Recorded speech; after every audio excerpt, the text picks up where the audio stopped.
are live. You're hot, as they say in the industry. The mics are hot. Mics are hot. Mics are hot. Thank you. So, All right. In 3, 2, 1. You're listening to The Secret Stage, a Scarlet Rhapsody podcast. Hey everyone, welcome to The Secret Stage. We are back. It is Sunday. That means it's Secret Stage time. And we got everyone here. Ramses, how you doing? I'm fine. Thank you for asking. Miguel, how you doing? Great. All right. And I too am doing pretty good actually. What's one of my old friends used to say? Not too shabby. Not too shabby. So without further ado, let's get on to what we've been playing. Miguel, we always begin with you because you're a stream dude. Alright. Well, I am right now going to be playing DLC Quest for our stream for tonight. And what I've been playing during the week, well, I've been playing some World Domination because it's out on iOS at the moment. I don't know if it's out on Android. I'll check my tablet when I have the chance, and maybe I'll put it on and rock it after I get back to LA. I actually saw a big old ad for it on the App Store. So it's like they're getting some traction. Good. Yeah. It's all because of our show. Yes, it exactly. Is. We're awesome. Yep. Yep. So I've been playing that, playing World Domination. Been playing a lot of Castle in the Darkness, but I just recently finished most of the quests already for it. I've also been playing a game called Bonsai Pecan, and I was also playing a game called You Have to Win This Game, which is a freeware game on Steam, so go ahead and pick it up, everybody. Yeah, you told me about that, and then I totally forgot the title of the game. What was the game? I will grab it as soon as the show is over. It's free. What was it? You must win the game? Very good. Yeah, you have to win this game. Okay, you have to win this game. Okay, there he goes. Okay, keep going. Yeah, is that all that's what I've been playing at the moment right now. Alright. So. Ramses, you were our second stream guy because you took over Saturday's stream. What have you been playing? And if you haven't noticed from the Secret Chase stream, I've been playing a lot and an ungodly amount of Monster Hunter 4. I think that's gonna be the main theme for the next couple of months. Actually, I was gonna say a couple of weeks, no, a couple of months. And one of the interesting things that came out of that stream is that people were interested in an independent stream altogether of Monster Hunter. Mm-hmm. So I'm putting it out there right now for those of you listening to the podcast. It's on Twitter right now, but I'll give you guys a link so you can put it on the show notes. And that is, if anybody's interested in doing a separate stream of just Monster Hunter 4 with me, we'll pick a date and we'll pick a time after we pick the date, and then we'll have ourselves like a Monster Hunter 4 day where we grind out and get ourselves leveled up. That'd be awesome. Other than that, I've been playing a little bit more. Left 4 Dead with those guys. There was a mod we were playing, and it's actually really interesting. It's the Helm's Deep mod. No, really?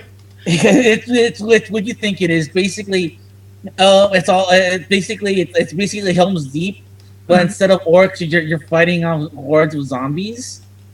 And it just doesn't help. That's like it gets to a plateau where it's like literally. It's just gonna be pure tanks coming right at you.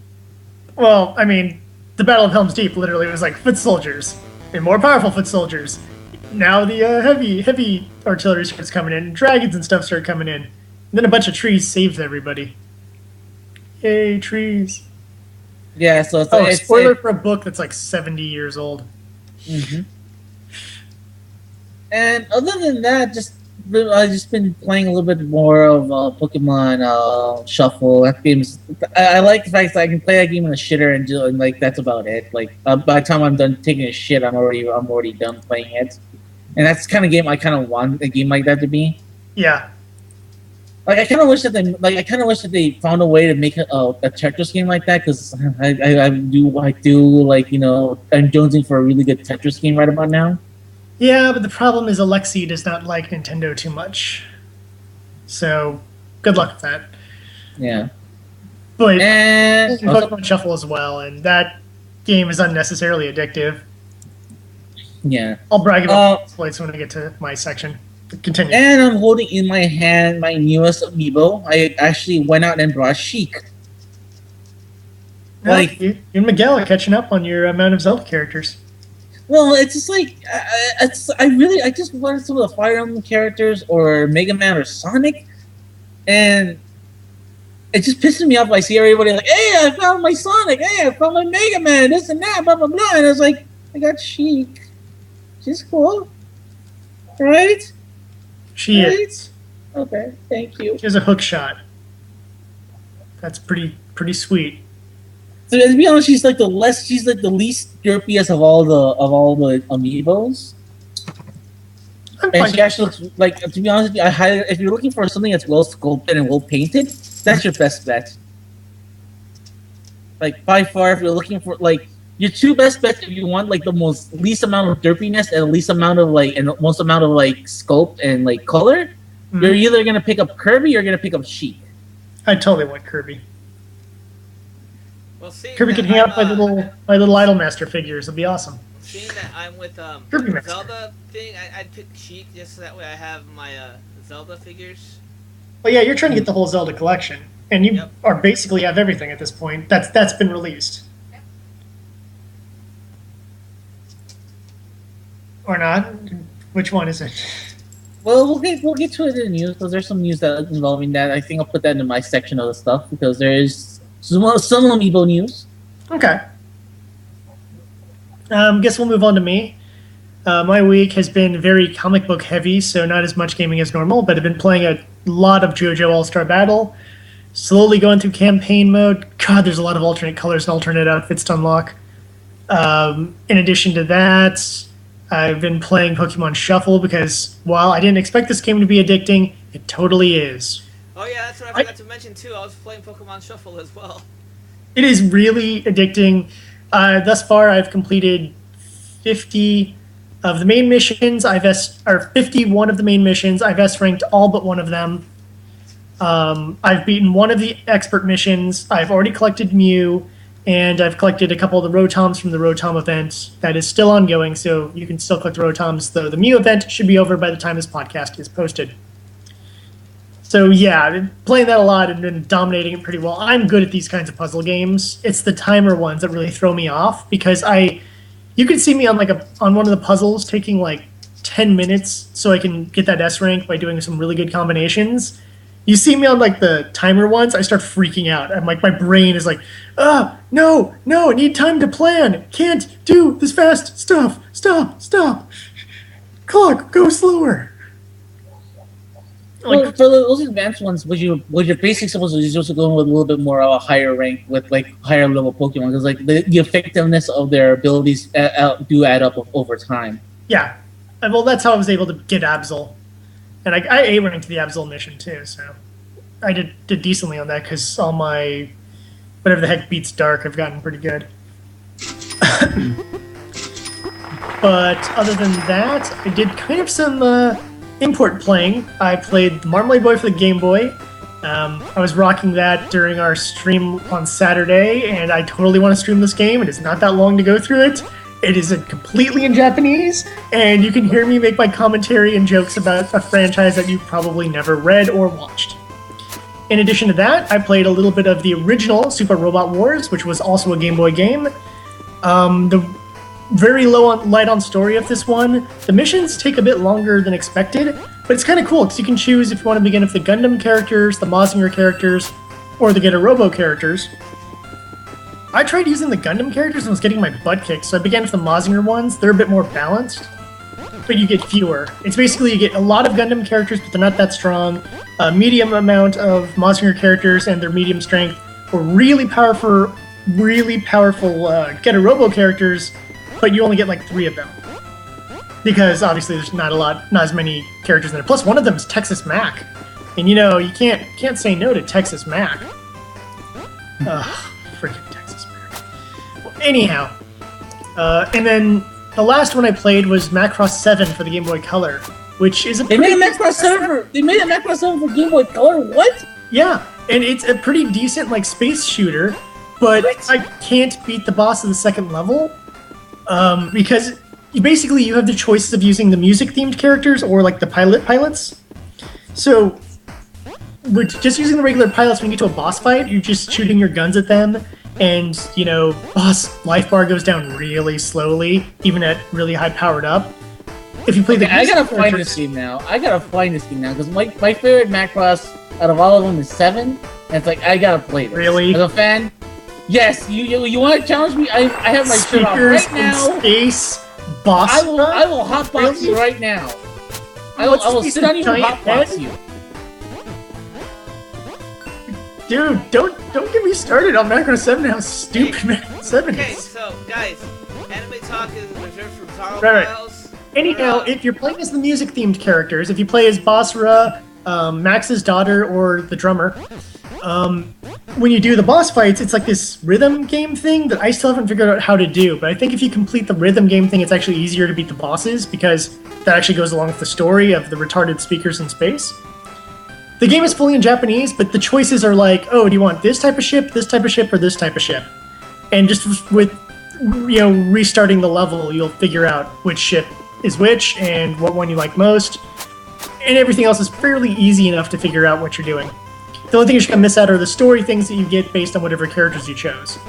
And that's the only main little problem there. But if you don't care about the story, it's a decent space shooter. If you can figure out the rhythm game, you can probably beat the bosses. So that's been my lineup. Yes, Ramsey, check it out and tell me what you think about Macross 7 GBC. I will, as a matter of fact. So I am busting at the seams right now, ready to try this thing out. And if you figure out the rhythm game boss battle thing, tell me how to do that, because I do want to get further in the game, but when I'm getting my butt kicked trying to figure out how to do a rhythm game thing, it's not quite as fun. Yeah, I don't blame you. Anyways, that was generally my playlist this week. Like I said, lots of comics, and if you were listening to our Saturday stream, you heard me go on and on about comics, so not going to do it here. Anyhow, time for the news. News. It's my week news theme. Okay, before we begin, I just want to say that, with GDC and PAX East, you'd think there'd be some really, really interesting releases or announcements. Nope, just a lot of BS opinion articles and a lot of this developer said this, and this developer said that, and oh, shut up, developers. Just get your butts back to work and make me a good game. I'm tired of this opinion article BS. I actually want my gaming news to be real gaming news. That being said, there were a few stories, sort of, this week that you might find interesting. The first of which is Square-Enix has put up a survey, I think on their website, that asks fans what directions they want them to move in the future. Would like to point out that about a year ago, they released a Kingdom Hearts survey, and Kingdom Hearts 3 totally came out. Oh, no, it still hasn't come out. Still a long time in development. And maybe eventually see it at some point in the future. Haley Joel Osment's gonna be dead by the time they do it, so you have to replace Sora's voice. It's gonna be a real pain in the ass. To be fair, they did reissue 1 and 2, not in about a span of that time. I kind of do want the HD remixes. I have to admit that.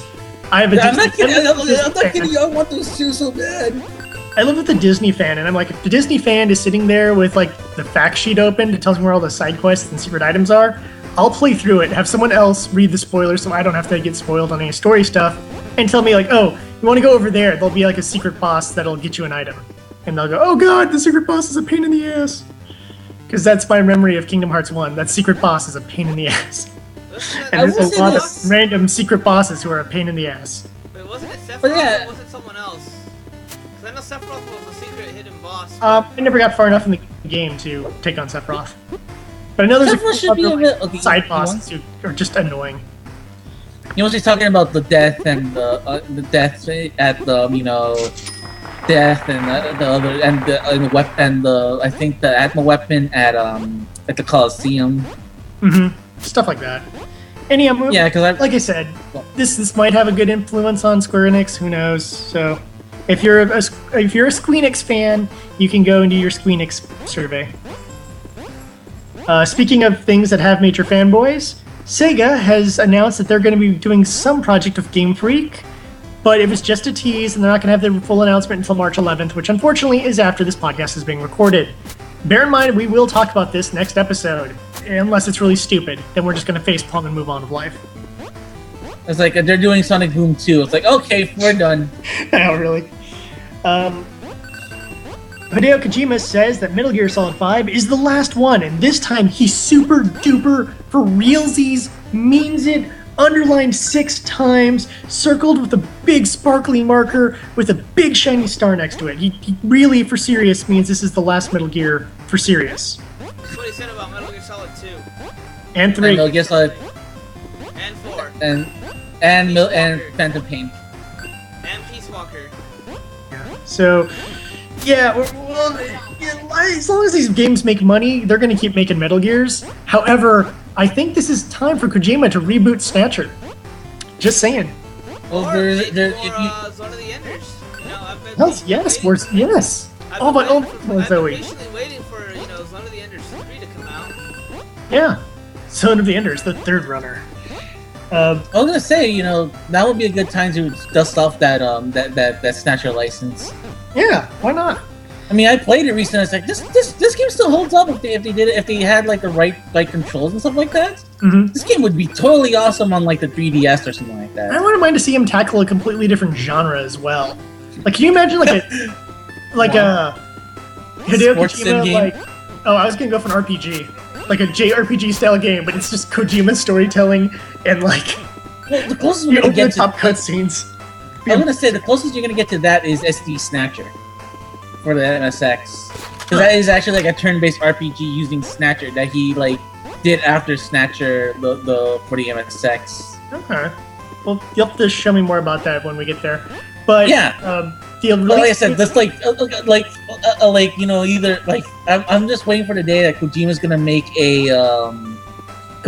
just make a sports game or like a sports sim game. Like he'll do Winning 11 2016. It's like actually no, it's like it practically is because it's on the Fox engine. Now that I'm thinking about it, that's true. Yeah. That's just a graphics engine. That doesn't mean his team's working on it. But yeah, I want to see Kojima make like a cricket game. But I want it to have like a really in-depth storyline and over-the-top cutscenes. Like it needs to have both of those. It has this metaphysical, story about what does it mean? What does it truly mean to play cricket? Play cricket. To play wrong baseball, as we Americans call it. But going back to Metal Gear Solid 5, its release is set for September 1st for the consoles, and I believe 2 weeks late after that for PC. Collector's Edition will run you $100. It will only be for the next-gen systems. And here's the list, and I'll try to get through it as quickly as possible because there's a lot of stuff, so I'm going to condense certain things. Don't talk about the DLC. Just talk about the physical stuff. I want to go through physical stuff, yes. And the DLCs will only be through the titles. Half-scale replica of Snake's bionic arm, a collectible steel book, behind-the-scenes documentary Blu-ray, a physical map, exclusive packaging, who cares? DLC will have a weapons and shield pack. I'm not going to list everything in there. Cardboard box pack. Not going to list that. Snake costumes. Go on. In addition to that, there's going to be a Venom Snake emblem, a XP boost from Metal Gear Online, and several extra Metal Gear Online items, including the Metal Gear Rex helmet, MRS-4 gold assault rifle, and the Woo's pistol gold. Or the Woo S pistol gold, depending on how you want to pronounce that. Woo! So you get some gold weapons and a Metal Gear Rex hat. So if you're in it online, which I know Ramses, that took over part of your for 4's version of it took over part of your life for a while. Somewhat, yeah. I actually did enjoy the Metal Gear Solid 4's Metal Gear Online actually, and also a part of Metal Gear Solid Peace Walker's online mode is actually really good. Okay, it's really good. I think one of the best. So did you? Yeah, this game is getting way too much DLC, and that worries me right off the bat. Like, if you people look it up, and you'll just see, like, there's like 4 different cardboard boxes in the cardboard box set, and there's a bunch of different weapons and different, like, camos and etc. And I'm like, there's way too much of this junk, and I'm not keen on that. Just, I don't know. Metal Gear doesn't feel like the kind of game that needs all this DLC crap. I would be fine with extra missions or stuff like that. And in Metal Gear Online, you can get as much as you want. I'm fine with the online stuff having DLC. But I don't know why. It just bothers me for, like, you know... I don't know. It feels it takes away from the challenge of the game if I could get, like, a DLC rocket launcher or something like that. Yeah, I feel you the could same begin way. with the Stinger missiles. Sweet! Here's the thing. For me, I look at it this way. A lot of it is just useless. I'm pretty sure it's just for further, just like, you know, for advancement reasons. I'm pretty sure I can get the stuff if I work really hard at it right off the bat. So it's like I wouldn't mind that. If it's unlocked DLC, then I'm just annoyed. So it's like Kojima's not the type of person that's like everything you can buy everything with DLC. It's like that's not his MO. His MO is more you can do everything, but you can work towards everything too. Okay, well we'll see when more information comes out about the game. But I will say this: everything else looks. I am so impressed. Even though I know you didn't care about the packaging, but what I love about the packaging, with the box it comes in, it's actually like leather bound. Oh, is it? Yeah, that's kind of cool then. It's a leather bound box, and it's like I kind of want that. I saw the complete set, and I was talking to I don't know if I was talking to Becky or to you guys, but I said I want that deal. I want that. I'm gonna buy this game 3 times. Oh, I will. I'm gonna buy it once for PS3. I'm gonna buy this. I'm gonna buy this collector set for PS4, which I'll eventually buy anyways on PS4. Just but I want that PS4 set, and I'm gonna buy on PC just to have a digital copy on my PC ready to go whenever I want. So Kojima, you officially own you officially own like $170 out of me. And the thing is, it's gonna go to Kojima. Well, my plan is I will not make another Metal Gear game unless Ramses buys 3 copies of. What? Damn it! Fine. Metal Gear Solid, what time period have I not covered? The time between 1 and 2. Okay, Metal Gear Solid 1/2. Snake falls into a lake and can transform into Girl Snake. And we'll figure this out. I'll buy that! I will buy that in an instant, by the way. Actually, there is, I think in one of the art books, I believe it's called Sweet Snake, which is like a gender-bent snake. I believe it's official design. That was for minifigures when Metal Gear Solid 4 came out. Yeah, I have a friend, 2 friends actually, who've cosplayed as Sweet Snake. So. And because it's like an official design, I'm fine with it, because it's not gender-bent Snake. Because I'm like, if you're gonna do gender-bent Snake, just cosplay Meryl, okay? Yeah. Cosplay Meryl, she exists. If you're gonna do Sweet Snake, that's fine, because that was an official design. So. And only that, Meryl looks awesome in Metal Gear Solid 4. Oh, Meryl's badass in 4. Yeah. But with that said, the only thing I'm disappointed with all this news, and the reason why it took me a little bit for me to process this, because usually when I hear the words Metal Gear, I'm on it when I'm on it. Like I am on top of it like a fly on shit. But like at first I had to like process it, and I was like, and then eventually I came around and thought about it. And the reason being is that they didn't show anything.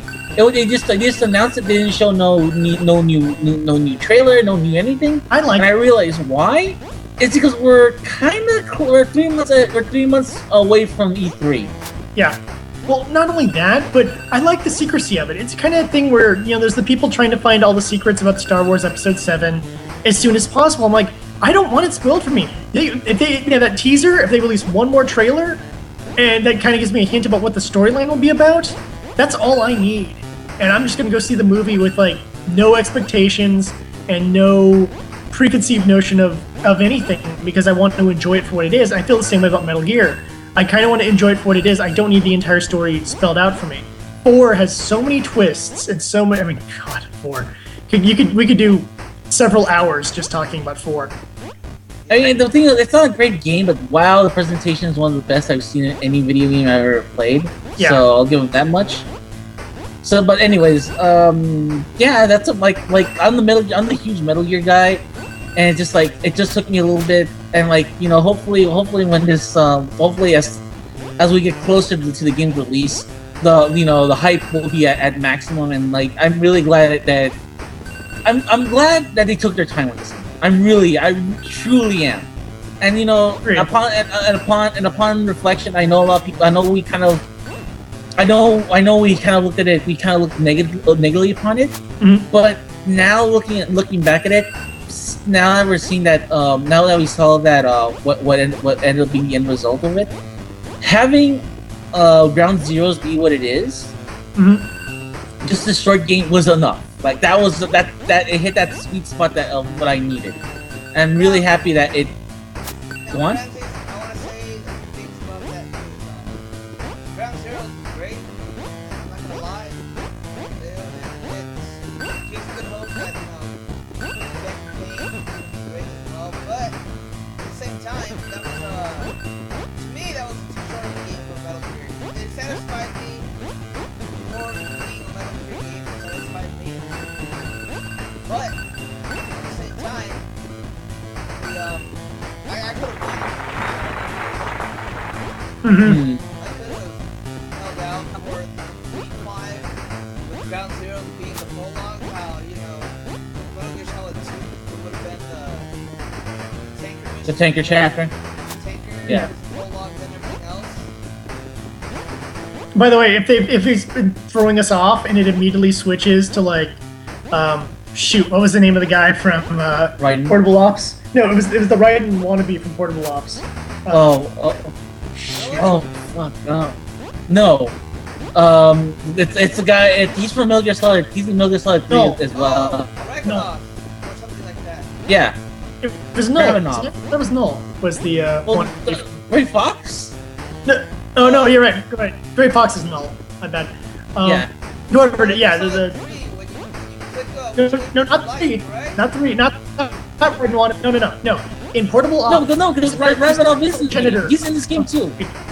There's a guy who's like the pro. Yeah. That's Ravenov.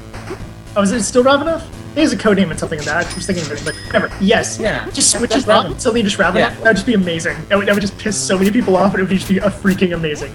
It's not what any of the trailer stuff looks like. It looks like you're gonna ride around on a horse lot, and I'm in. So, just ride around on a horse and kill people. And set up Outer Heaven. Well, here's the thing. It's like if they try to do something like that, Mm-hmm. and they put back Raiden, it would actually be an upgrade. Because after Metal Gear Solid Rising, it's like, he's already proven his heroic chops. So it's like if they bring back Raiden at any point, it's like. To continue. Well, I hope they are. That was the story a while back. They were that. Well, now they're saying there isn't, but now it's like, but I don't. I like put like a question mark on it. Yeah. After watching you play it, I actually wouldn't mind to just go through that just for almost but not quite Devil May Cry goodness.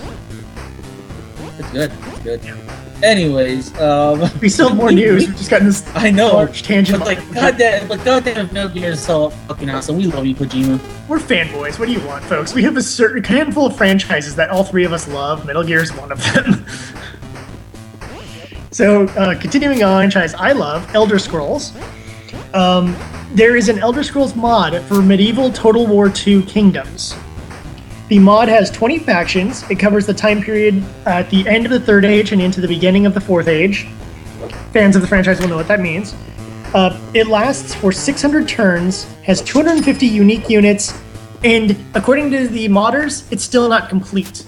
But it is available for public usage, so if you have Medieval Total War II, may I highly recommend getting this upgrade if you're a fan of Elder Scrolls, because it's basically going to tell you about the various wars and story stuff that occurs around the time periods of Morrowind and Oblivion. So you get some cool stuff going down in there that you'll get to be involved in and reshape history depending on which kingdom and faction you lead. Continuing on a sad note, or something to say, Ramses? I said this would be interesting. Okay. Sad note, Maxis is closed because EA is dicks. That seems to be the consensus online, at least. EA says they're just consolidating the smaller Maxis studios into larger studios for ability to whatever BS they want to go with. Anyhow, they also said that Sims and SimCity production and DLC and stuff will not be hindered or hampered. Those games are still coming out. Will Wright is not fired because they'd be retarded to do that. So yeah, I was gonna ask. That was my question. Did Will Wright like jump ship or something like that? I don't think so. I found nothing that said that Will Wright has quit. It just seems like they wanted to consolidate, that they felt that the studio was a redundancy and they wanted to consolidate it into their other main EA branches. But this could be a sign that maybe Will Wright's contract is coming to an end and he's like, screw it, I want to do my own thing. Who knows? Which would be a good idea at this which will be good at this point, in my opinion. Sorry, guys. In terms of things that, kind of might be important to some people, Capcom has released a patch that adds co-op back into the PC version of Resident Evil Revelations 2. Now, if you've been listening to our show, modders made their own version of it about a week or so ago. Maybe it was 2 weeks ago, I can't remember. So Capcom... I'm pretty sure they unlocked it. That's what it was. It may have been a locked thing, too, that Capcom was hoping to charge for co-op mode or what have you. But either way, co-op Capcom has made it available for everybody, which leads to my point of, now was that so hard? Odds are this is some sort of hidden code that they were going to make DLC or what have you, and shame on you, Capcom, if that was the case. Well, no, because I remember they were saying that they were going to add in new stuff for once all the chapters were already released. Yeah. I'm very sure that was one of the things that was gonna be like scheduled when the game was already completed. But like all the chapters. Co-op now. What? That fans want their co-op now. I guess. And they want a game that's better than Resident Evil 6. And the worst part is, it is actually way better. From the early reviews I've been hearing, it's actually really good. I don't really feel it's that hard to do better than Resident Evil 6. Or 5 for that matter, but whatever. That franchise is generally dead to me. Well, no, Resident Evil 6, actually, believe it or not, is like Resident Evil Revelations 2, really good. Really, really good. I know Miguel played Revelations 1 and enjoyed it. Yep. So, the franchise is just generally dead to me. Like, I just don't care, but I know a lot of people who still do, so that's the reason I make it part of my news. Now, with me, with Resident Evil Revelations 2 being episodic, I don't want to show out, $5 an episode or $10 an episode, whatever the price point for it is. Especially because they'll release a complete edition at some point anyways. And it's cheaper than buying all the episodic concepts together, Yeah. Yeah, that's what I'm waiting for, too. You guys have to let me know how it is, because I'm sure it is good. The reviews seem to be good. It's just, like I said, franchise is dead to me, so. That's... Well, when it comes out, when all the chapters come out, and when there's a pretty decent Steam sale, if it's like $15 or $10, we'll tell you. Okay. But like I said, Resident Evil Revelations 1, it was actually really good. It actually got me excited for Resident Evil again. I'm really excited to play this once it's complete, so yeah. When we're done with the show, you're gonna have to explain to me how everything ties into a timeline, because I'm at least curious about that, because Revelations came out before 6, so I was just... But we'll save that for after show, because I want to get through the news and get on to some other subjects. Speaking of franchises that nobody cares about, and I think I'm using the term franchise loosely since there's only one game ever in the franchise, Interplay is working on a remaster of Clayfighter. Actually, there's been 3. Which will have new content and new mechanics. So I looked over it again. It said that. So, Ramses, I know you had some experience with this. I'll finish the news story. You tell us about your Super Nintendo or Genesis experience. They're doing this project alongside Drip Drop Games, who I've never heard of, and it'll be out in 2016 for PC, which PC fighters just aren't my thing, but I guess if I got a new controller, maybe they could be. I could get the game sucks!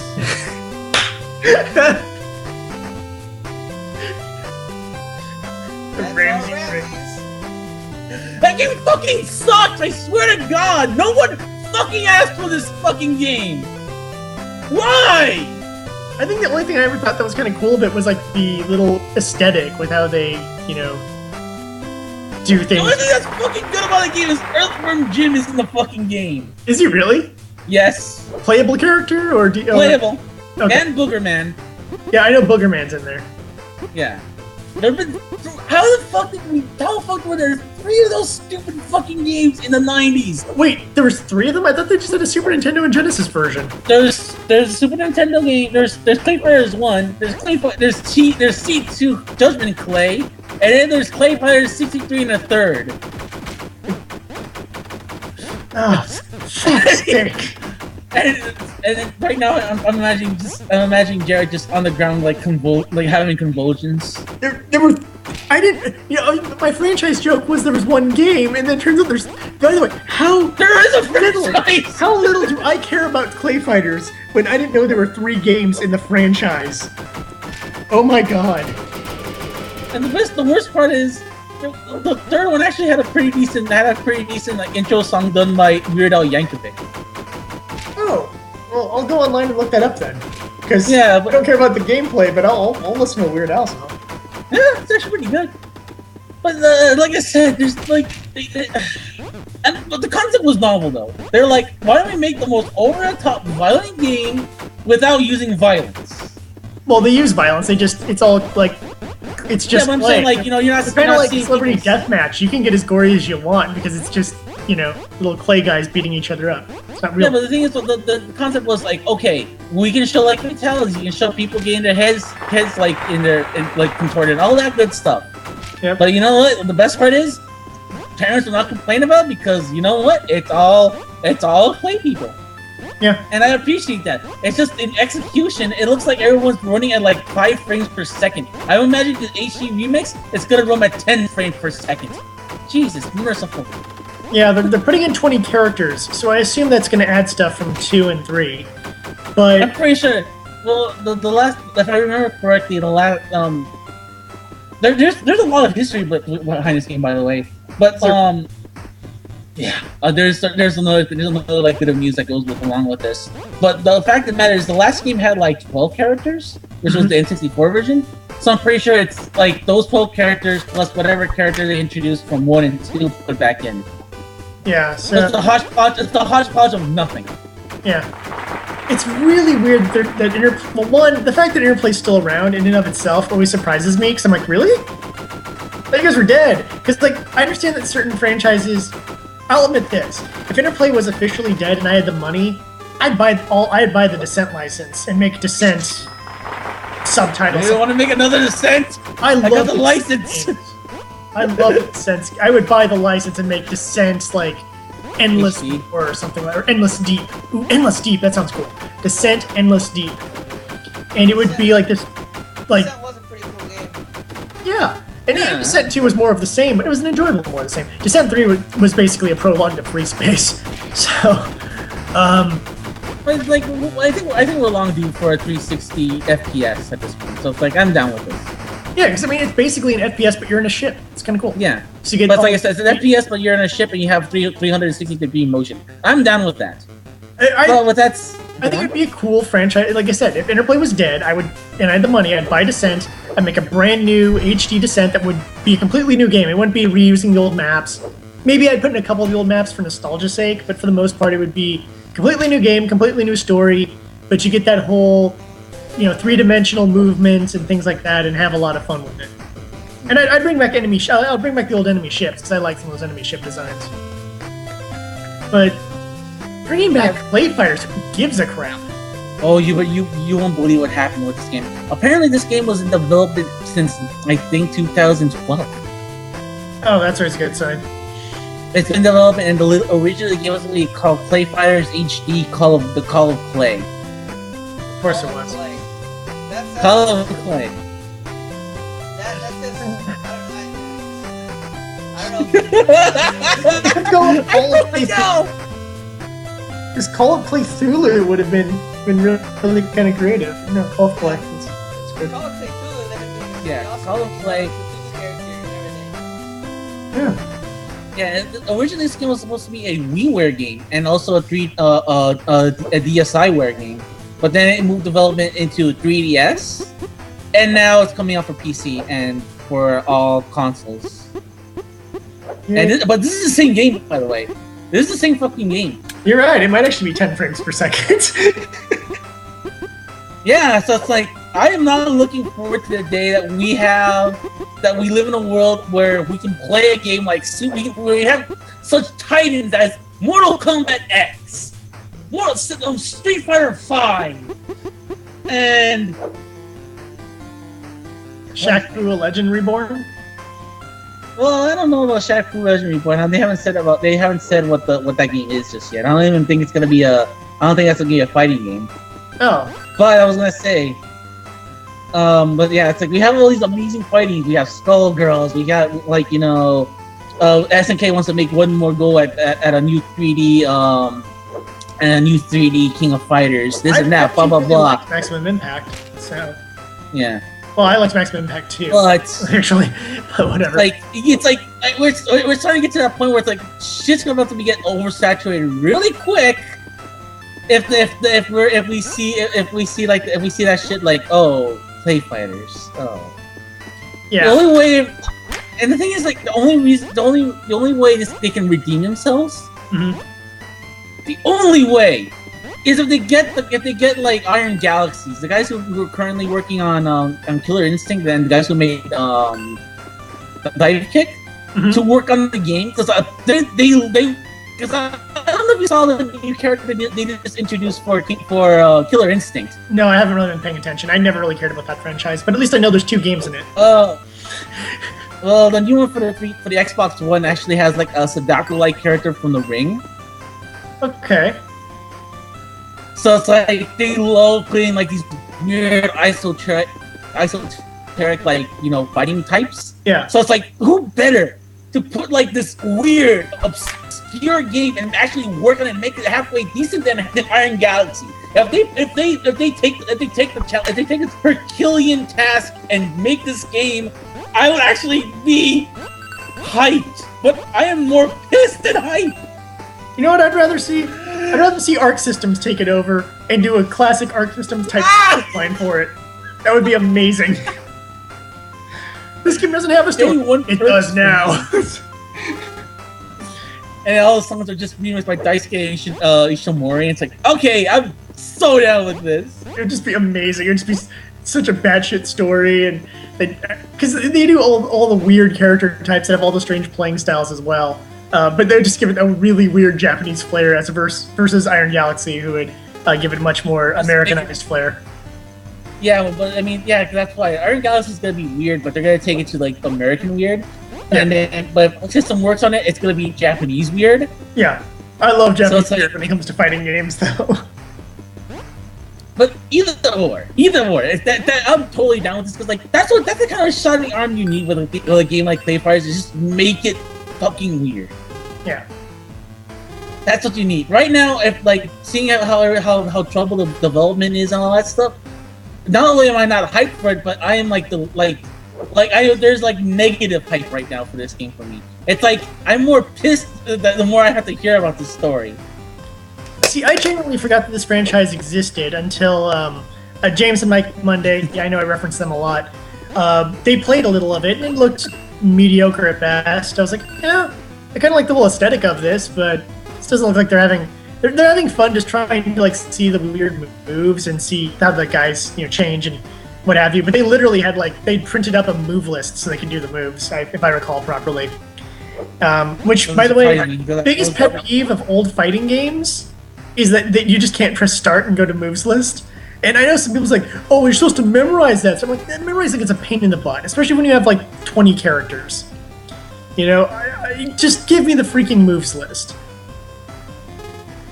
Or you do it like Melty Blood, where everyone has the exact same moves, you just have to remember what they do. And that's fine, but it's one or the other, Give everyone the same moveset, and you just remember what they do, or you give me the ability to hit pause and look at the moves list. Now, not PvP, player versus player at home is fine, but online versus, no, because that will just screw things up royally. So you can't check your moves list on online versus, but if you're going into online versus, I assume you know how to use your characters. You know who your 3 or 4 favorites are, and you're just going to use those 3 or 4 favorites. But when it's like me and my friends playing, sometimes we just hit random and we're like, oh crap, I've never used this character before, what are the moves? So, just saying. Put in a damn moves list, and a good fighting engine, and you know what? Maybe this could be the game that turns it around, Ramses. Who knows? But I doubt it. Not bloody likely, but like I said, if it's the same game that they were talking about for the last couple of years, yeah, this game, we might as well just like take it out to the back and just shoot it. Poor Interplay, trying so hard to be relevant again, and they're just not gonna. Well, Interplay. Well, the thing is, they do have one ace up their sleeve right now, and that's Fallout. Well, yeah, but Fallout franchise is owned by Bethesda. And everyone's very quiet when I made them. It's owned by Bethesda. Yeah, but they still own, like, the... If they're just getting money from Bethesda when Bethesda makes a Fallout game, that's not called an ace up your sleeve, that's called being pathetic.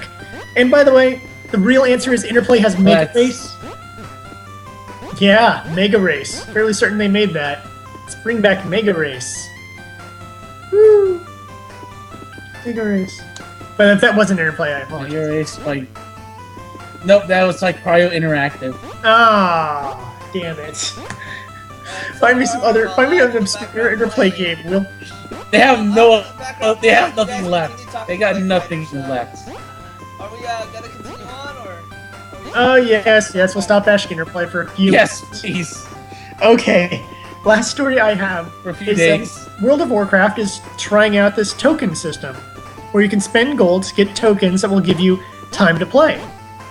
So this could be kind of a cool way for players who have an excessive amount of gold to basically have to stop their subscription, which is kind of cool.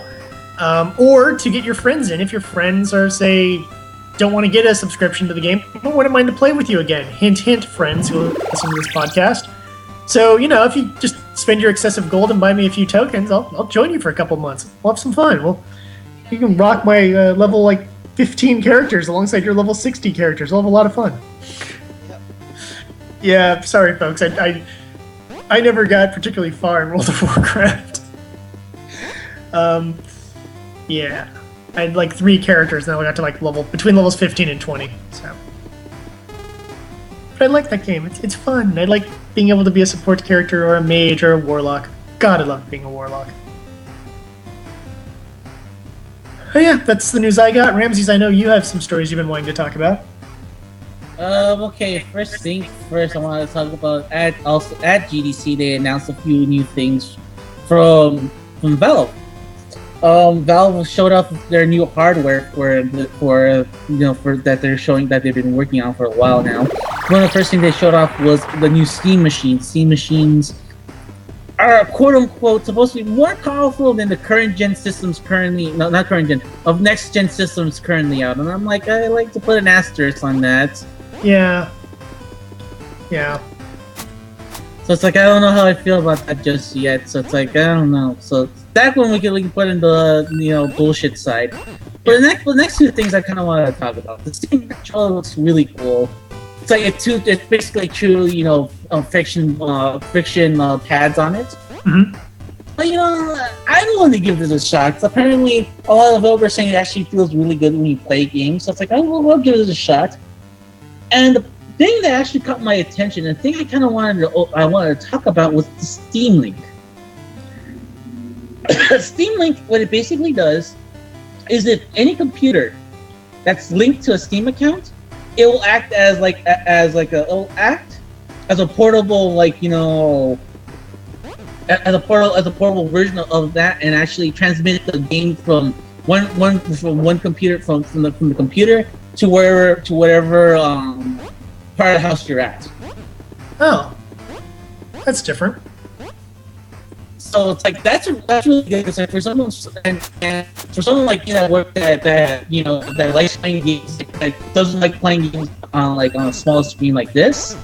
It's really good. For example, if I just want to go downstairs to my big screen TV and just play whatever on it. So it's basically doing big screen mode, but you don't have to directly hook your computer to the TV. You can actually just plug this thing in and zap it over. Exactly. That's kind of nice. It's coming. All this stuff is coming out in November, so we'll be seeing what's up with. We'll be hearing more about this as time goes on. Yeah, when I'm in LA, I'm expecting a good amount of big screen mode going down. Just because yeah, I know. Except for I'll be alone and by myself and sad. have my drunk friend like constantly bugging me. It'd be great. Like I said, like I tested out the capabilities, these capabilities of in-home streaming on a laptop I had. Mm-hmm. It's actually really good. Okay. It's really good. What's up? What? I kind of was looking out a little there. Oh, that's fine. But What? yeah, Big screening question, Steam. Ramses. We're talking about big Steam, doing the big screen mode on Steam. Ah, okay. yeah, big screen and the stream system, which is actually really good. Like it's a really good it sounds really good, especially if you don't want to look this big huge monolith all around the house. You can put it right there and just play it off that. So that's gonna be really interesting when it comes time to when it comes out, and I might actually invest in one of them. I think the suggested retail price for it is $49.99, so it's like that's not bad actually. And what's great is like you don't need to buy any extra controllers. If you got an Xbox controller, you can just pop that one in or use the Steam controller right off the bat. Yeah, Steam controller looks and actually. Yeah, it looks kind of good. It's like they said like it actually works really well on like point and click games, oddly enough. Huh. Well, as a person who reviewed way too many games last October, I wouldn't mind to try a good controller on one of those games instead of mousing around the whole time. Mm-hmm. God, I'm gonna have to review a bunch of based point and clicks into this October. I'm so not looking forward to that. Except for Scratches. I've been really looking forward to playing Scratches. Well, thanks for spoiling one of the games. Oh, right, I usually keep it. Well, no one's gonna remember in October. Exactly. It's like, yeah, right. Yeah, I'm not gonna remember any it's of a game I've been looking forward to playing, and I'm like, I'm probably gonna play it beforehand sometime earlier this year, and then I'll play it again in October. I think there's multiple endings, so I can do that. Alright. And did I say there was anything else I wanted to talk about? No? Because I think that's about it for me on everything else I wanted to talk about. I thought there was an amiibo thing, some amiibo news. Oh yeah, that's right. Well, it's all rumor right now. It's all rumor right now. Okay. But I don't know. But it seems to be valid. It seems to be valid because it came from a listing. All right. And they did announce partially what Wave 5 of the Smash Brothers series is going to be, and what the next game that's going to support amiibo is going to be. So partially that we know so far that may or may not be confirmed, but it's starting to look like it might be confirmed, is Greninja and Jigglypuff. Sweet. So we're gonna have that, and then the next game that's supposed to feature amiibo support is going to be Splatoon. Oh, I wonder how. And basically, what they announced, this listing shows of a Splatoon figure for both a boy and a girl. All right. So my theory is that's how, like, if you buy Splatoon, you can save your character or take your character with you, and save the character on the figure itself. Oh, that would be actually kind of cool because then, yeah, if we're gonna do home co-op or whatever, then I could just take mine over to Miguel's house and plop it in, and I can play on Miguel's, resave it onto my figure, and go home and take all our team data. Yeah. That game actually looks like a lot of fun because it's team-based, like capture the flag stuff. But when I was watching that trailer, it's like, oh, you can play all sorts of different ways. Do you want to just be like building up the paint, your team's paints, and reinforce your base? Do you want to go and hunt after stuff and be a Pathfinder? I'm like, oh wait, I can play defensively in this? Oh yeah, I'm in. Just gonna be the defense guy. Because I'm the medic. And if I can't be a medic, I'll play defense. Yeah, that officially means that's everything. That's everything right there. Yep, Splatoon. It's kind of cool. So, I'm sure they'll talk more about it in some Nintendo Direct coming up when they get the Series 5 figures ready to go. Yeah. I'm so collecting these little sons of guns. I'm gonna probably. Well, you tell your guy owns 6 of these and wants more. Yeah. Well, I'm gonna probably do a Toys R Us run some point when I'm in California. See if I can grab a couple, even if they're like I mean, because like there's certain specific series that I'd want stuff from, but I mean, hell, if I can get like a Luigi, why not? You know, or a Diddy. I think by the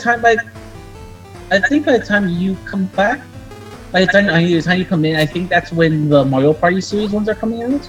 Yeah, get Mario Party too. Well, I'm saying, like, to be honest with you, the Mario and Luigi on that set are way better than the Smash Bros. Ones, in my opinion. Mm-hmm. In terms of like looks, I don't like Luigi doing that. I don't like Luigi doing his taunt. I'd rather have him be in that stance he has in the Mario Party ones. Yeah, I'll agree. His little weird, stretchy taunt thing looks kind of stupid. So I'd rather have that. I'd rather have him just like in that neutral pose that he's got than the one in his yeah. I just want stuff cool on my shelf since, like I said, I have no system that requires them. Well, they don't require them, but you know where I could use them. Yeah. If I can have them on my shelf, hanging out with my other figures that I have over here, and I'm probably going to bring a couple of my figures over across the country. I have room in my suitcase. I'm going to bring Pure Passion over here, and I want to bring some of my DeCapo figures. Have them all set up and looking cool. Alright.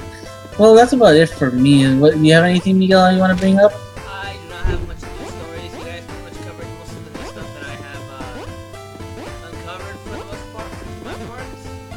Alright. Just a few things I just want to mention out there is that, you know, we gotta get VIDAR to greenlight on Steam, so you guys make sure you listen, go on the Steam greenlight and vote up VIDAR for the greenlight.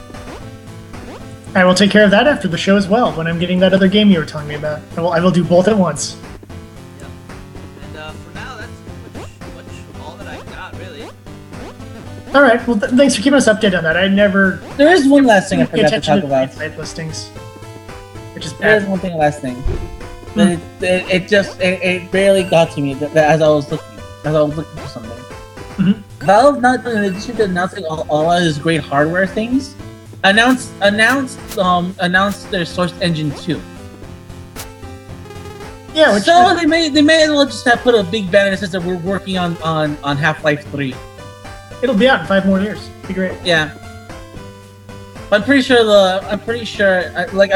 gonna come out, not eventually, but I'm pretty sure it's gonna work has already started if they already have a new engine already set up for it. Yeah, well, Valve has their handful of franchises that they're gonna do, and I'm sure they'll announce the first Source 2 game probably fairly soon if they already announced it. Well, I was gonna say one of the things that they did say was one of the things that they did say is like it's open to anybody for them to use as long as the game will end up on Steam.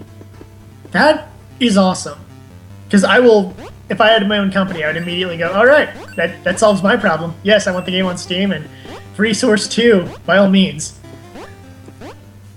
So that's basically the deal. It's like basically it's all free. It's anybody can use it as long as the game will be for Steam, no matter what. So it's like Steam exclusive or no, Steam exclusive. Okay. Like if it's going out for PC, it's gonna come out. If the game's gonna come out for PC, the game has to be 100% for Steam.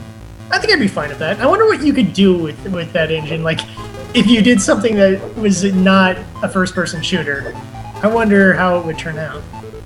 Well, for a perfect example, if you want to see how stuff looked in the original Source, then just look at stuff like games like Gary's Mod. Oh yeah, I think Gary's Mod uses Source, doesn't it? Yeah, so it's like that's actually where like a lot of the open of Source came from. Mm-hmm. I'd just be curious to try different genres using. I mean, because I know a lot of Valve games are first-person games. It's just what Valve does, and nothing against those games. I love Portal. I love Team Fortress. So and I enjoy Counter-Strike occasionally. So it's one of those things where I see that game, I'm like, yeah, but what if you did like a 2D platformer a la like Prince of Persia old school, something along those lines. I wonder what you could do using Source with that. Kind of like lighting effects and what have you could do, and what kind of cool stages you can make with it. Because I wouldn't mind to do something along those lines, For anyone who played The Cave is amazing. And, doing something like that, but just having like this like really, really good engine, Just be interesting to see how that could turn out. Anyhow, yeah, that's my. I want to get a game announcement, I guess is what I'm trying to say here. Game announcement, Val. Get to it. Chop chop. Half-Life 3 announced. Yeah. In 2020. Yeah. Coming out by the time your kids are old enough to play it. Speaking of games playing, how are you liking DLC Quest? It's a nice little fun, little easy game to play. Okay. Makes it all annoying for DLC being DLC that's available to buy all the power-ups and upgrades. Yeah. Just That's why we're talking. Just like how real DLC is in real life. Because, DLC sucks. Well, no, it's kind of funny that we're talking about that, and then we were talking about like Kojima like putting all these stuff that you can unlock anyways. Well, we don't have that confirmed though. Yep. Yeah. I want that confirmed. Once that's confirmed, I don't. It's one of those like, okay, whatever. Because there's other games that have that too. I've seen a lot of especially fighters. A lot of fighting games have that. Just so lazy people who don't unlock all the various characters could just pay $1 to unlock each of those characters. Versus like having actually like legit, DLC characters, which is different. Yeah. Yeah, it's like it's like you said, there's just a lot of discussion. That's the problem with this week. It's like it's more there's a lot of discussion than there is news. Yes, and that was generally my issue when I was going through the news, my frustration. I'm like, this isn't editorial week, folks, people. We should have some sort of news beyond Rock Band 4 coming out. Huzzah.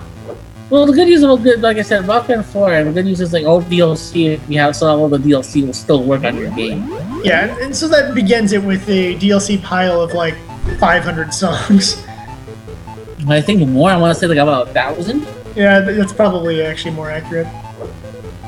Because like it went through the first one and then the second one, and the second one had God knows how many songs, and then all the other then all the other games that spin-off games like the Beatles and then AC/DC. Oh, and then albums worth of stuff on those games. I totally forgot about the spin-off rock bands.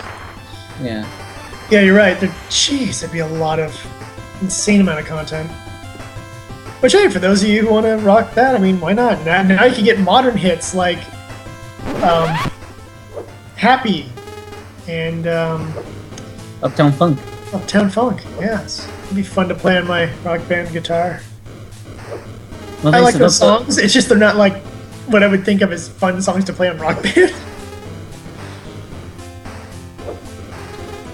But you know what? It's been a while since they've released one of these music-based games, so I think it's kind of I think it's about time. I think it'll gain its popularity back. Because for a while there, it just seemed like every couple of weeks we were getting another, Guitar Hero or Band Hero, Rock Band, DJ Hero, all that crap is just like week after week just getting another one, and I think it's finally enough time has passed where people could actually get excited about it again. Yeah, that's true, but I think it's like they did. I don't feel really excited to go for it again. Mm-hmm. Because it takes too much room. All the kit, the drum kit, the guitar, it just takes too much room for it. Yep.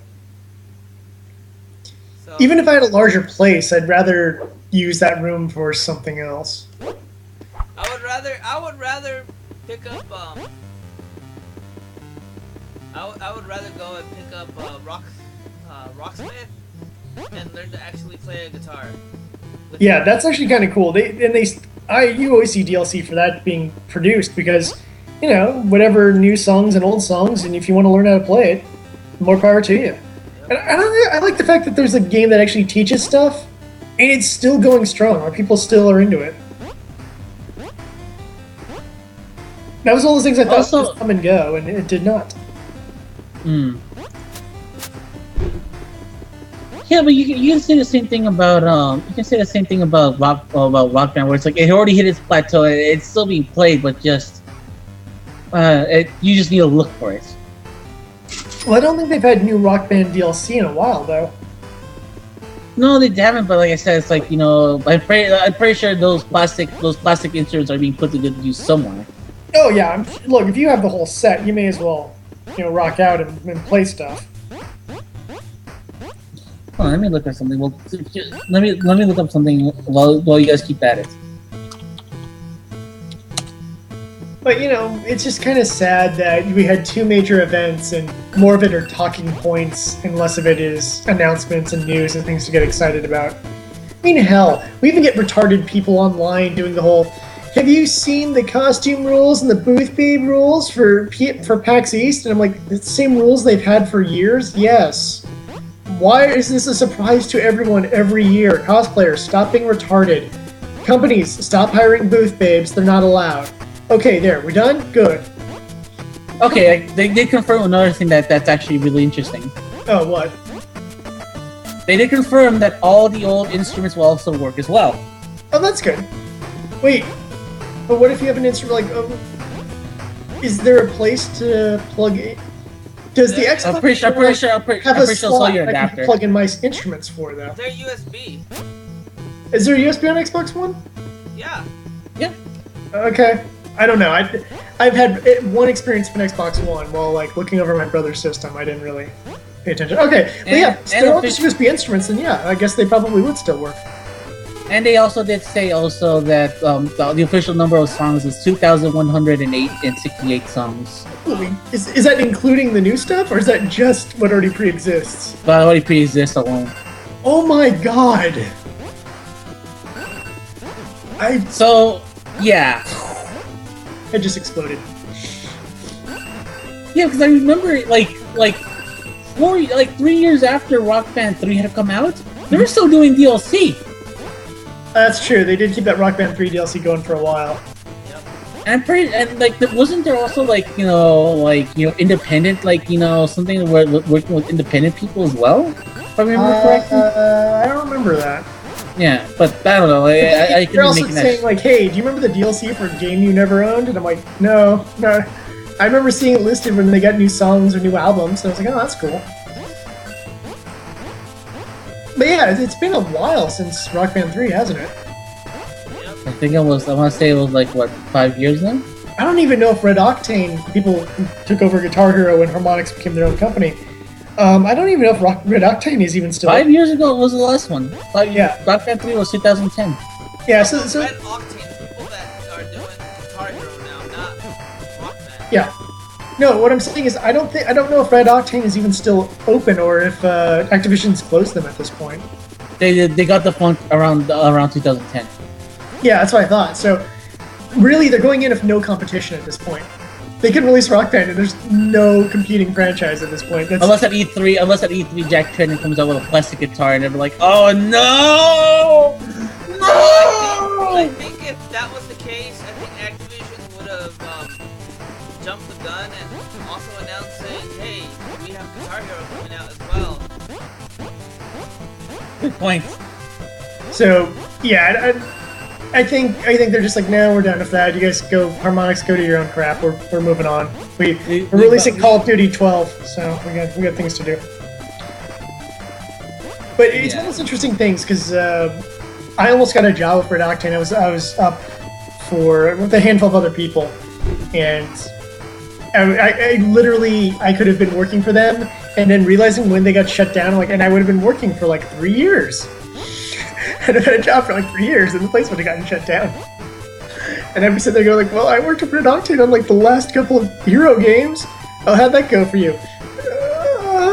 The studio's closed down now, so not as well as I would hope. I'm the guy who penned the Johnny Cash DLC, the deal with Johnny Cash. With his estate, because he's dead. Yes, with his estate. It's one of those. There's some awesome Johnny Cash songs though. That'd be kind of. Well, no, it's I don't know if you remember during the controversy that came about from it when they were I remember when I got kicked out of the running, I ceased caring about Red Octane or anything they released. Yes, I'm petty like that, folks. It took my job. I don't blame you either, because that was kind of a weird situation. It was really? I could... But then they had so many problems, you're right. They had so many problems after that. I probably dodged a bullet by not working for them. On the other hand, I could have worked on the games and maybe prevented some of those bullets. Yeah. Who knows? Obviously, my impact on the company could have been negligible, it could have been major. No one knows. But my favorite moment of all time is when they had the dude from Guitar Hero coming up on E3, and he's like, and guess what, folks? In addition to Guitar Hero 3, we're releasing Guitar Hero Metallica. And he literally waits there as if he's expecting the cheers. And other DLC will be coming very shortly. It's just like that. It's just like, he was so expectant of like the cheers of Metallica. And I'm like, dude, if you announced that in like 1996, you probably would have had a lot of happy people. Unfortunately, it's 2006 and no one gives a crap about Metallica anymore for a reason. They aren't what they used to be. You got the Metallica license because it cost you nothing. Lars Ulrich was like, oh, please, please, yes, license our songs, please. I need some cash monies. So, anyways, anything else? No, that was just my start about music and music games. Can kind of move on to any kind of free topic if you guys have anything you want to talk about. I don't really have anything necessarily. Like how I can hear the crickets. That was just amazing. I'm totally going to keep that in there. Well, the crickets are from cooking outside my house. Oh, it's your crickets this time, not Miguel's like last time. Okay. Well, no, I'm pretty tapped out myself when it comes to topics because it's like, we ran pretty much a huge comment of topics. So, comics. I can't talk today. Why can't I talk? Jesus Christ. We have gone through a lot of stuff. I mean, considering how shallow the news is, the fact that we've been over an hour talking, kind of about the news and what have you, is amazing. Although a lot of it is us ranting about certain games, which is great when the show notes come out. It's just like, oh wow, they talk about these games? And like, we're talking about them with like ranting and negativity. We're not talking about them in some sort of positive light. A lot of that was ranting about Clayfighters, I think. Yep. Yeah, we had that long Clayfighters rant. But we did fucking Clayfighter! Now I'm upset again. Oh my god. Ramses, are you on the screen right now watching it? I saw what you got. Your ass got banned. Yeah, but keep reading. Please enter new name. Player 2. Player 2's already taken. Please enter new name. Justin Bailey. Justin Bailey's already taken. Please enter nickname.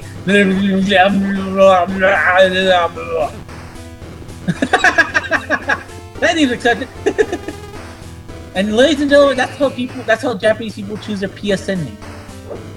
Oh, just random gibberish letters. Yeah, random gibberish because it's like that's why usually whenever you see someone playing like Gundam versus Full Boost, and you see stuff like you're playing a Japanese player, just random mishmash of like letters and stuff. You're like, wait. Oh, it's a Japanese player. We're doomed. Yeah. Well, if I had a Japanese system, my name would just be like, they look at it and go, that word makes no sense. And I'm like, I just chose random kana because I have no idea what any of this means. Well, no, not just that. Like, they gave him the nickname. They gave him, like, my friends gave him the moniker of license plates. Oh, yeah. It just looks like random license plate numbers. Yeah, I never thought about that, but that's true. Alright.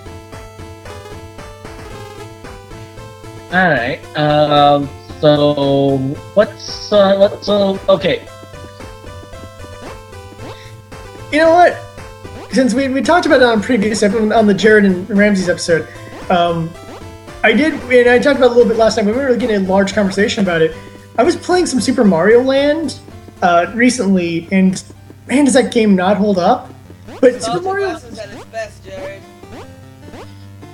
But Super Mario Land 2 is still pretty darn good. Like, graphically, it looks 1,000 times better than its predecessor, and the game physics work a lot better. The fireball's the fireball, the bunny ears are kind of cute. It's just generally kind of a fun game. And it's kind of interesting to kind of play early Game Boy games versus later Game Boy games and the sheer difference in the quality. Well, mind you, one thing about Mario Land 1 is that it was a launch title. Oh, was it? It was a launch title. I remember getting Game Boy with Mario Land. Oh, cool. Okay. I remember getting it and I was like, okay, cool. I got it for like Easter one time. I was like, oh, thank you, Mom. I got mine. So I remember getting both. I remember getting both, and that's why it's like you can clearly tell. You can clearly tell if this game was like very early on. Just like a very early NES game, but not very early NES. Very early Game Boy game that they just said that they just did that they just made. Mm-hmm. And only that, it wasn't made by none of the Game Boy Mario games are made by Miyamoto. It's actually Gunpei Yokoi that made those games. Oh. Gunpei Yokoi that makes sense because he was in charge of a lot of the Game Boy development. Yeah, so it's like, I'm pretty sure he was like, okay, let me try something weird, and I guess that's why the game was so weird. And well, like, because he wanted a game that's like, okay, this game's gonna be hard, but don't bear with me here. It's hard, but it's beatable. But yeah, wow, I remember one time I was stuck at the doctor's office once, mm-hmm. and I just played through that. And that game, if it weren't for save states, I would have just killed myself. Well, I know there's some warps in the game. I just can't remember how to get to them. Because as I was playing through, and I got to like near the end of level 2, got to like 2-3 or something like that before I lost all my lives. And I was like, you know what? I remember like some secrets in this game, but I have no idea what they are anymore. You know, it's that kind of a thing where I'm like, I want to experiment and try jumping off certain ledges and what have you to try to figure out the secrets of the game, but I'm like, I don't remember them anymore because it's just been way too long. And I think that's probably that way with a lot of older games. I went back and played certain older games I was really good at one point. I'd probably just lose because I forgot all the tricks. Yeah, I feel the same way too, because the problem is, I thought like, okay, it's fine, I'll try to see how this game works, see how this game feels. And as the more I play the game, I'm like, how the fuck did I play this game when I was young? Yeah, because I remember getting pretty far into the game. I don't think I ever beat it, but I got like to the second to last level, or maybe even the last level, before losing all my lives. And as I'm going through it, I'm like, how was I good at this game back in the day? I am not as good at this as I remember being. And little things like hating how the little fireball thing works. I hate the bouncy ball thing you shoot out of your hand because it's impossible to aim at anything. How the hell did you get good at playing a game like that? Like, seriously. No idea. Where do our motor skills go? My god! Miguel, you still got your motor. You're still young. You still got your motor skills.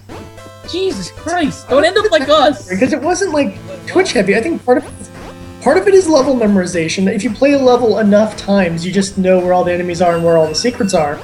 And two, I think it was just because we had that point where we knew where the warp pipes were. We knew where the hidden one-ups were. That kind of stuff. We knew where the secret passages were. Versus now, it's just been so long that we could possibly just look them up online and like, oh, right, I remember that. Or it's just us experimenting. But when we have so many other games to play, going back and playing a game from like 1990, 89? 1988. 88? Yeah. 88. Going back and playing a game from 88 that is kind of mediocre at best isn't the same as, say, oh, let's go back and play Super Mario 2. Or let's go back and play Super Mario 3. Or let's go back and play Super Mario World. Or any of the other really good Mario games. You know, it's one of those things that when I was playing Mario Land 2 and just kind of testing it out a little bit, I was like, oh, right, this game plays like a Mario game and feels like a Mario game, and if I wanted to take the time to play through this, I'd probably really enjoy it. But, you know, I just don't care enough. It is a nostalgic part from my life, but I'd rather go back and play like Mega Man 3 or Mega Man 4. I mean, just for comparison's sake. Oh, by the way, if you want to see how bad early games are with difficulty and stuff like that, go do yourself a favor and go play Mega Man 1 for the Game Boy. I rented that when I was a kid. I remember I got through a couple of the stages. But no, let's go through it. That game is insane. The other game I remember renting and got fairly far in, and then when I replayed it, I'm like, this game is a piece of crap. I can't even beat the first level. Is Castlevania The Adventure. Oh my god, is that game terrible? It is bad. Like I remember renting it and going like, I kind of enjoyed it. I got like through the first 2-3 levels of it. I'm replaying it. I'm like, how did I do that? This game is so poorly designed. Not only does your character jump for crap, not only are like a lot of the candles almost impossible to hit, but there's a lot of parts that just have infinitely respawning enemies, and you're like, how am I supposed to get out of this room? Every 3 steps, I'm getting swarmed by 3 new enemies that just appeared out of nowhere. I should let you know too. That game was another early Game Boy release. That was also a launch as well. Yeah, that game is terrible. And you can clearly tell, like, that's a game where it's Jesus Christ, whoever developed that, whoever made those games just really hated their market. Yeah. Soda Zone, brought to you by Soda. And then you can go to like the end of Game Boy and even into the Game Boy Color games, you know, and just be like, oh my god, it's amazing what they can do with this handheld system. And I think it helps too. Like a lot of the Game Boy games that were being released, that like the Game Boy Color games that they were releasing, were like late release on regular Game Boy games. Yeah, and then they just added upgraded the color palette and stuff like that. Yeah, because like for example, one of the games that they released was Mario Land. Whoa, that is a lot of snow. Wait, there's a Mario Land Game Boy Color version? No, there's Game Boy. There's Mario. They did Super Mario Brothers. I thought you're Oh, yeah. I thought the first one was Link to the Past and Link DX. Yes, it was. Mhm. One of the first games that they released was, if I remember correctly, was Link to the Past DX and Tetris DX. Guess which one? Guess which one was the better of the two? Well, I'll give you a hint. Everyone loves Link to the Past DX. Oh, I Not love Link to Past, excuse me, Link's Awakening DX. Link's Awakening. Yeah, Link's Awakening DX was the clear one, and apparently like Tetris DX not that good. How do you mess up Tetris? Like Seriously. you'd be surprised. How could you You'd be mess up surprised, like by not having the same music as the last game. I like the old Game Boy Tetris music. They took that all out. Oh, But I think that one was one where they did it from the ground up, though. That was the thing. The thing with Tetris DX is that was ground up. But yeah, a lot of the early, but the one I was talking about was Wario Land 2. Wario Land 2 was supposed to be a Game Boy, was supposed to be a regular Game Boy game before it got converted to a Game Boy Color game. yeah, I never played any of the Wario Land games. Wario Land one's like one of my favorite games of all time, in my opinion. Like it's like, I remember like I got it once and I was like, oh, it's a Wario Land. I didn't ask for this, but okay. But then just one day I just started playing because like it was just there, Mhm. and I fell in love with the game. I truly fell in love with that game. And to this day, it's still one of my favorite Game Boy games of all time. Like if you thought Mario Land 2 was defined, go play Wario Land. My God, that game is beautiful in terms of like how they play the game, and how they polish the game. Yeah, I mean, I always thought it looked kind of cool, like how he got the different hats and stuff like that. Because I saw some stuff in like a Nintendo Power magazine or something like that. But I don't know, I guess at that point maybe I just wasn't playing as much Game Boy, or I just didn't have interest in playing a Wario-themed game. I don't really... Yeah, that's just how I felt too. I was like, I didn't want this game, but okay. Because I think at the time I wanted more Kirby's Adventure. I wanted more Kirby's Dream Land. I loved Dreamland. I never played Dreamland 2, but I loved Dreamland 1. Dreamland 2 is amazing. That's what I've heard. Dreamland 1 Just never have the chance to play it. But yeah, Dreamland 2 is great. But I wanted that one, but my mom got me both Dreamland 1 and Wario Land. And I was like, oh yay! I got Kirby. And then I was like, wait a minute, what's this game? Oh, okay, never mind. Yeah. And I just started playing it, and it's like I don't regret it. I don't regret it one bit. I appreciate it. I love how I remember how I got it too. My mom actually stuffed in all these socks into my into a box and hid it inside the box were the games. Huh. I always like creative gift giving like that. So I was like, oh, because like at the time it was like, it was all closed that year for me. I was like, I didn't get anything either for my birthday either, so it was like, okay, let's see what she can surprise me with. And then I got all these socks. I'm like, great socks. Wait a minute, what's this underneath right here? Yeah. I really never really owned a Game Boy until the Game Boy Advance. I mean, I did play the Pokemon Red and Blue series. That's because, I had people that owned the Game Boy before. Yeah, Blue was a gift to me from my friend Robbie. Because he was like, you've always wanted to get into this. Why haven't you picked up a copy? And I'm like, I don't know. I guess I just don't know which one to go for. And, Yellow, I think, is supposed to just about to come out. It's like, Yellow is already out, dude. I bought a copy of Yellow for myself. And, oh, by the way, here's a copy of Blue. I'm like, oh, thanks. He's like, yeah. Happy birthday. I'm like, oh. Thank you, Robbie. That was very nice of you. My memories with Pokemon was like I remember I had to work like a million odd jobs around the house to get the original one. I got red. Every one of my friends had blue, and I was like, I'm getting red. What the fuck? What was interesting? Sorry. Ow. It was just having a friend remove the version choice for me. It was kind of nice, honestly, because then I don't have to sit there going like, oh wait, what are the differences or any of that kind of stuff. It's just like, here you go, and I'm like, oh, thanks. And I think I kind of feel that way in general for Pokemon games at this point. Like with Ruby, I got that because I told my brother, I'm like, hey, you're gonna pick up the new Pokemon, right? He's like, yep. Like, just give me whatever the opposite color of whatever you choose. Is literally what I told him. So I could have gotten either color. It just came down to whatever was the opposite of my brother's choice. And I kind of like just not having to make a choice. Just have someone choose for me. It just makes life easier. It always annoys me with games, and I hated that whole time period where they had that, where it's just like, hey, there's two different versions of this game, and I'm like, what the fuck am I reading? Even when I was looking over the Shaman King games, one of the Shaman King games has two different versions, and I'm like, I don't know, and I don't want to look it up, and I don't remember any of the character names. God, I can't believe they had this for Shaman King. Shaman King's not even popular enough to warrant having two versions. Did that guy just give a Bane monologue to you?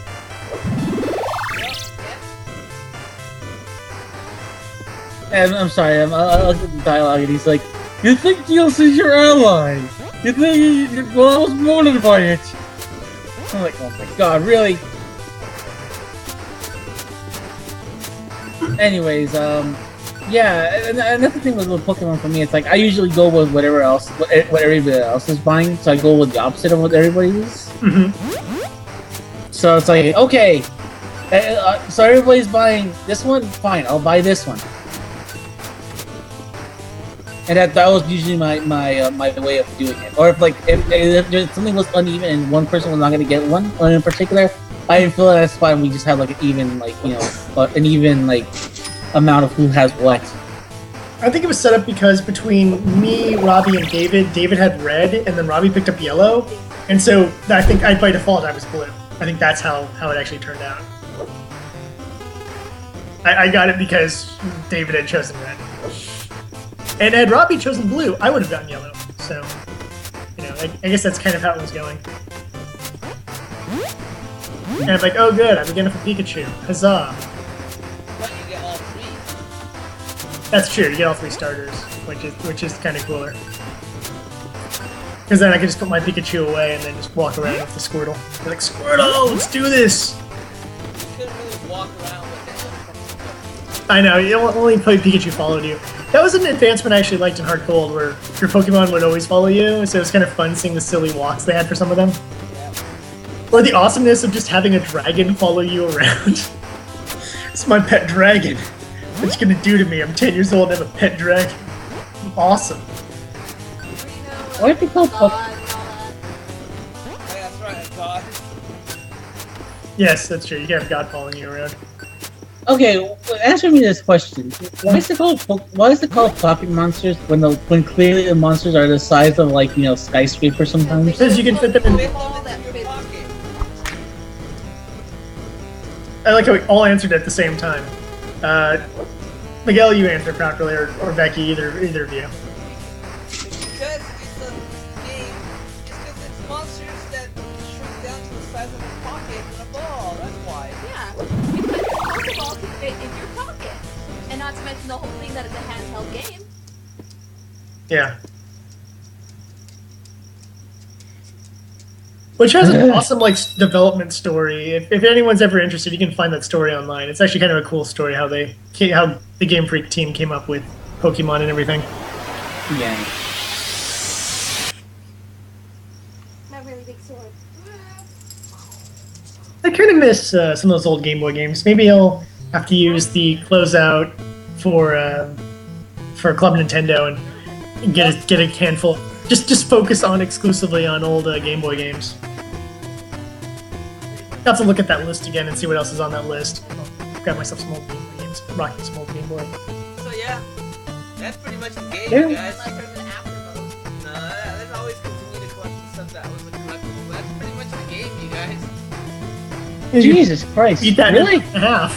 Yeah, That's ending. yeah. $2.99 on Steam, fellas. So if you want to, kill $3 and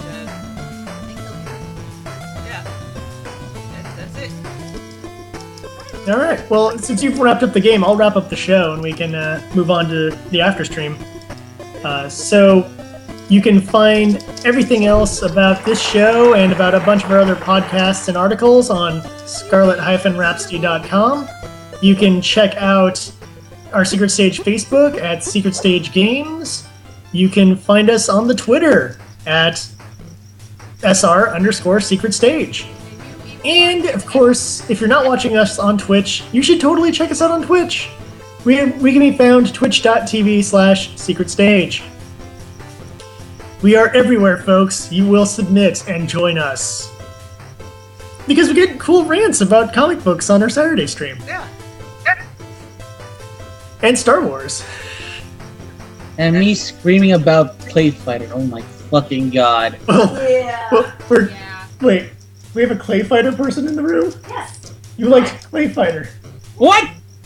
Oh god, we're gonna say that for a follow-up episode. Yeah, Already at our right. time limit. So anyways, Who likes Clayfighter? Really? Really? Please say you like it ironically, because if you wrap did, up the show. Close up the show! Okay, I'm closing up the show. Until next time, this is Jared for Ramses, Miguel, and Background Becky saying game over, the winners don't use drugs. and remember, it's a secret unless to you're everybody. developing Clayfighter. Damn it, Ramses! Miguel, say it, and I'll edit around it. It's a secret. No, that's right. No. Randy, shut up. I And remember, forgot. everyone, it's Okay. a secret to everybody. Thank you. Unless you're making a Clayfighters game. Now you can add that one in. Oh, Alright, so thank you all for watching the stream. That's oh it I for already this stopped request. the recording. We're I gonna know, use but I'm your... still streaming, so thank you all for watching our Oh. stream. All of our information has been scrolling on the bottom of the text right there, and if you watched this while we were live streaming, we are sorry, completely sorry that we did not reply to you in our chats because we were doing our show. But on our after stream, we are more than welcome to answer you guys' questions, so stick around, ask, and all that jazz. Oh, Ask us anything, as they say on the Reddit. Reddit chan. Yeah. So yeah, so we're gonna be closing out. We're gonna have the after show going in next. I don't know what I'll play. What's on the docket? I don't know. I don't know. I don't know. Maybe I'll just Oh, play some you more mind if I Rogue take Legacy over? for you guys because Or I'll play I just want to something. keep playing that. Maybe I'll play something.